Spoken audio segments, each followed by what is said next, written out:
गड्ढे में उसको दफन किया जा रहा है। वी हो तौज़ी ये किताबें हैं, ये तफसीर की किताबें हैं। ये ज़रूरी है इसे भी दफन करना, वरना तो मज़ीद बेअदबी भी होगी। नमस्कार, मैं हूं सैफ, आप देख रहे हैं न्यूज़ फॉर सिटीज़न। अभी हम मदरसा अजीज़िया में हैं। यहाँ जो किताबें जली हैं उन तमाम किताबों को यहाँ पर दफनाया जा रहा है। तमाम चीज़ों पर हम यहाँ के प्रिंसिपल सर से बात करेंगे। क्या है सर ये सब तमाम चीज़ें? देखिए, वो किताबें हैं जिनके बारे में मैंने जिक्र किया कि तकरीबन 4500 किताबें थीं, और वो किताबें इस तरह से नज़र आतिश कर दी गई हैं कि बिल्कुल खाक हो गई हैं, और जिसे अब इस गड्ढे में उसको दफन किया जा रहा है। देख पा रहे होंगे, ये सारी किताबें हैं। ये कौन सी किताबें हैं जी? इसको जी अत-तलवीह व तौज़ी ये किताबें हैं। ये तफसीर की किताबें हैं, ये यानी कुरान करीम की तर्जमे और उसके बाद उसके जो तफासिर होते हैं, तो उसकी ये किताबें हैं। 1927 की किताब है। 1927 की किताब है ये। अब ये किताबें तो मिलना थोड़ा मुश्किल है। ये किताबें तो प्रिंटेड हैं, ये किताबें मिल जाएंगी, लेकिन इसके अलावा और कुछ दीगर किताबें थीं कि वो नहीं मिल सकती हैं अब।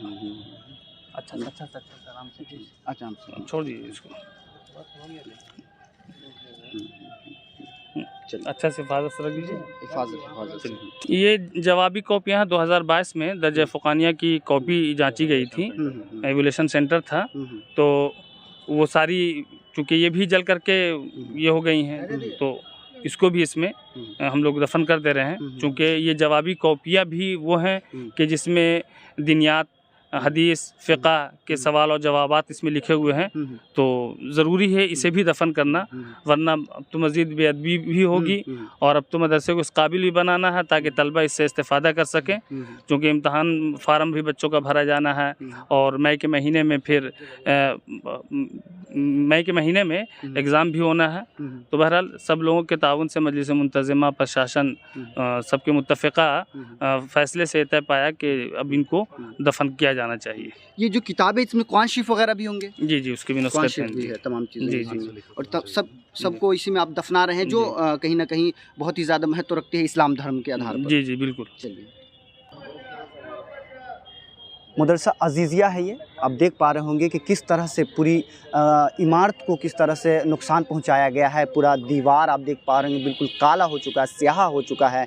यहाँ पर दरवाजे जल चुके हैं। इन तमाम चीज़ों को देखना पड़ेगा और समझना पड़ेगा कि किस तरह से यहाँ पर दहशत फैलाया गया था, किस तरह से हिंसा की गई थी। लेकिन अभी माहौल बहुत बेहतरीन है, अभी समाज के हित में माहौल है। प्रशासन का कैसा रुख था उस दौरान? सर ऐसा है कि यहाँ पे सुबह से शोभा यात्रा का जुलूस निकलने की तैयारी थी, और ये कम से कम 50 से 60 हज़ार की भीड़ थी। 50-60 हज़ार की भीड़ थी यहाँ पे। तो ऐसा है कि प्रशासन का इसमें बहुत बड़ा ढीला दिया हुआ था। जैसे वो पर्दियों ने क्या कर रहे थे कि जो बाइक से 220 पल्सर वगैरह बाइक से दिन भर मतलब जो है सुबह 10 बजे से ही राउंडिंग मार रहे थे, और ऐसा नारा वो लगा रहे थे जिससे दूसरे मतलब मुसलमान को तकलीफ़ होना चाहिए, दूसरे समुदाय को तकलीफ़ हो, और वो मजबूर होकर कोई कदम उठाया और उसका हम फ़ायदा उठाएं। ये प्लानिंग के साथ पूरा काम था, और उनका प्लानिंग था कि हम कुछ ऐसा वर्ड का इस्तेमाल करें, जिससे ऐसे शब्दों का इस्तेमाल करें, ऐसे बातों का इस्तेमाल करें जिससे मुसलमान समुदाय को तकलीफ़ हो, और वो हम पे छोटा मोटा भी कुछ काम करे तो मेरे को एक ईजी होगा कोई काम करने के लिए। और यहाँ पे ये जो मोड़ है ना, इसको बोला जाता है भरौ पर मोड़। यहाँ पे 50 से 60 हज़ार की भीड़ फुल तादाद में थी। अब पूरी तैयारी में थी, अचानक से इतना पेट्रोल बम, ये बम इतना आसान नहीं होता है। और ये मदरसा हमारा बहुत पुराना है, और इस मदरसे में लगभग जो है ना, सबसे दुख की बात यह है, अफसोस की बात यह है कि हमारा जो धर्म है वो कुरान मस्जिद, तो ये हमारे बहुत मायने रखता है। और वो कुरान शरीफ, यहाँ बहुत सारे कुरान शरीफ थे, वो तो खुदा का कलाम, उसको जला दिया, वो जलाने से जलता नहीं, वो हमारे दिल में महफूज है। लेकिन इसमें बहुत लोगों का भविष्य है, जो बच्चे लोगों के सर्टिफिकेट थे, दस्तावेज़ थे, और ये मदरसा का जो कागजात था, तो ये पूरी तरीके से इसको आग में डाल दिया गया। इसमें बहुत बड़ा साजिश है, और इसमें प्रशासन की भी ढिलाई है। अगर प्रशासन चाहते ना तो 10 बजे से 11 बजे से ये जो मामला बन रहा था, अगर प्रशासन उस बच्चे लोग पे एक्शन लेते हैं कि तुम इस तरह का हरकत रोड पे ना करो, तो ये मामला नहीं बनता। इसमें कहीं ना कहीं प्रशासन का फुल सपोर्ट है सर। प्रशासन का सपोर्ट है। इसमें तरह जो है लंबी कतार में थी, लेकिन उसमें एक समुदाय है जिसको बोला जाता है बजरंग दल। बजरंग दल 40-50 हज़ार की आबादी में थी, वो इसी मोड़ पर थी।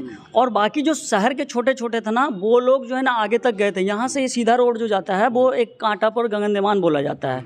वहाँ पे उन लोगों ने कुछ ऐसे शब्द का इस्तेमाल किया। असर का नमाज मस्जिद से पढ़ के लोग निकल रहे थे, उसी में मतलब कुछ छोटा मोटा भड़का हुआ और जो है ना वहाँ पे जो थोड़ा बहुत तो नुकसान किया, लेकिन उसका फ़ायदा लोग यहाँ उठा के यहाँ पे फुल तादाद में थे, सब इस मदरसे को टारगेट बनाया।